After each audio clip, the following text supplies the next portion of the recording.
Shalom, salam podcast M116 Mazmur pasal 1 sampai ke-6 yang menjadi bagian kita akan belajar tentang eksposisi Alkitab.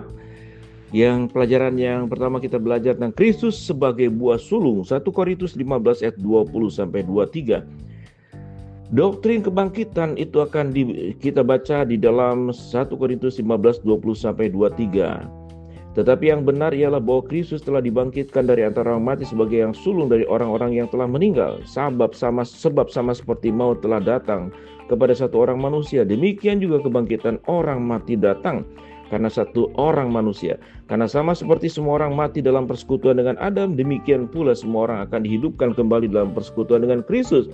Tetapi tiap-tiap orang menurut urutannya, Kristus sebagai buah sulung, sesudah itu mereka yang menjadi miliknya pada hari kedatangannya. Kita sering mendengar kata sulung sebagai dalam kultur budaya kita diartikan sebagai anak tertua. Istilah ini dalam kekristenan juga banyak disinggung.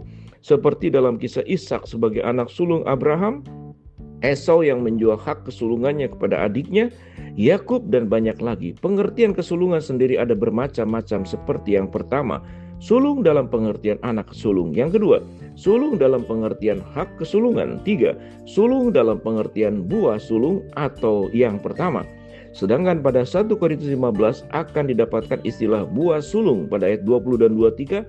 Kata buah sulung atau aparce, first fruit, memiliki arti korban pertama atau hasil pertama. Seperti yang diperintahkan Tuhan dalam Taurat, Imamat 23:10. Berbicaralah kepada orang Israel dan katakanlah kepada mereka, apabila kamu sampai ke negeri yang akan kuberikan kepadamu, dan kamu akan menuai hasilnya, maka kamu akan harus membawa seberkas hasil pertama dari penuaianmu kepada imam. Hasil panen pertama atau kelahiran ternak pertama pada umumnya dipersembahkan bangsa Israel kepada Tuhan sebagai pengakuan bahwa segalanya berasal dari Tuhan, serta berharap hasil panen dan ternak dilanjutkan selanjutnya dapat berhasil. Tidak ada hambatan dan diberkati. Tetapi dalam konteks 1 Korintus 15 ini, Yesus disebut sebagai buah sulung, merupakan sebuah perlambangan figuratif bahwa Yesus adalah yang pertama dan yang utama sebagai manusia yang dibangkitkan, sebagai yang awal, sebagai perintis pengharapan bagi kebangkitan manusia lainnya. Ternyata 1 Korintus 15 ayat 20 sampai 23 dapat disandingkan dengan tulisan Paulus yang lain, yaitu dalam Roma 5 12 sampai 19, karena memiliki tema serupa berbunyi demikian. Roma 5 ayat 12 sampai 19. Sebab itu sama seperti dosa telah masuk ke dalam dunia oleh satu orang, dan oleh dosa itu juga maut. Demikianlah maut itu telah menjalar kepada semua orang, karena semua orang telah berbuat dosa. Sebab sebelum hukum Taurat ada, telah ada dosa di dunia. Tetapi dosa tidak diperhitungkan kalau tidak ada hukum Taurat. Sungguh pun demikian, maut telah berkuasa dari zaman Adam sampai kepada zaman Musa, juga atas mereka yang tidak berbuat dosa, dengan cara sama seperti yang telah dibuat Adam, yang adalah gambaran Dia yang akan datang. Tetapi karunia Allah tidaklah sama dengan pelanggaran Adam. Sebab jika karena pelanggaran satu orang semua orang telah jatuh ke dalam kuasa maut, jauh lebih besar lagi kasih karunia Allah dan karunia-Nya yang dilimpahkan atas semua orang karena satu orang, yaitu Yesus Kristus. Dan kasih karunia tidak berimbangan dengan dosa dan satu orang, sebab penghakiman atas satu pelanggaran itu telah mengakibatkan penghukuman, tetapi penganugerahan karunia atas banyak pelanggaran itu mengakibatkan pembenaran. Sebab jika oleh satu dosa satu orang maut telah berkuasa oleh satu orang, maka lebih benar lagi mereka yang telah menerima kelimpahan kasih karunia dan anugerah kebenaran akan hidup dan berkuasa oleh karena satu orang itu, yaitu Yesus Kristus. Sebab itu, sama seperti oleh satu pelanggaran semua orang beroleh penghukuman, demikian juga oleh satu perbuatan kebenaran semua orang beroleh pembenaran untuk hidup. Jadi sama seperti ketidaktaatan satu orang, semua orang telah menjadi orang berdosa, demikian juga ketaatan satu orang, semua orang menjadi benar.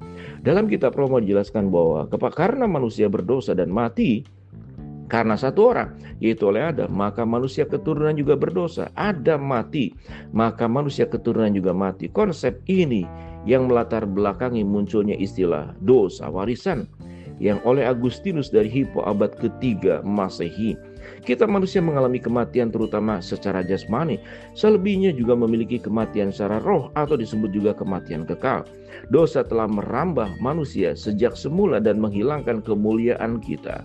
Dengan lengkap dijelaskan oleh Rasul Paulus dalam Roma 3:9-19, oleh karena keberdosaan manusia itulah sebagai konsekuensinya Allah harus menghukum manusia. Roma 1:18 sampai Roma 2:16, manusia ditentukan untuk menerima hukuman atau binasa, dan ini semua dimulai dari Adam. Rasul Paulus mengatakan ayat 21a, sebab sama seperti maut datang karena satu orang manusia, dan ayat 22a, karena sama seperti semua orang mati dalam persekutuan dengan Adam, meskipun yang berdosa pertama adalah Hawa, tetapi Rasul Paulus menyatakan Adam karena ingin menunjukkan kepada semua manusia, mulai dari yang manusia pertama sampai kepada yang semuanya, termasuk kita pun berdosa. Lagi pula Hawa merupakan tanggung jawab dari Adam. Adam sebagai manusia pertama diciptakan Allah berdosa.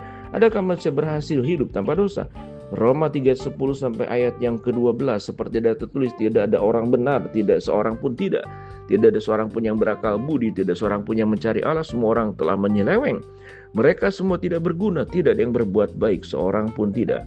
Paulus memberikan suatu perbandingan pada bagian ini bahwa Adam sebagai manusia telah menurunkan sifat dosa kepada keturunannya. Maka perlu adanya manusia lain yang mewarisi sifat kudus dan ketidakberdosaan serta kesempurnaan memperbaikinya. Sosok yang mampu membersihkan manusia dan keturunannya menjadi manusia yang benar-benar kudus. Sosok penyelamat inilah Anak Allah yang tunggal, Tuhan kita Yesus Kristus. Penjelasannya itu akan sangat banyak, tapi kita akan berhenti sampai di sini. Semoga kita bisa memahami tentang Kristus sebagai buah sulung. Shalom, salam podcast M116.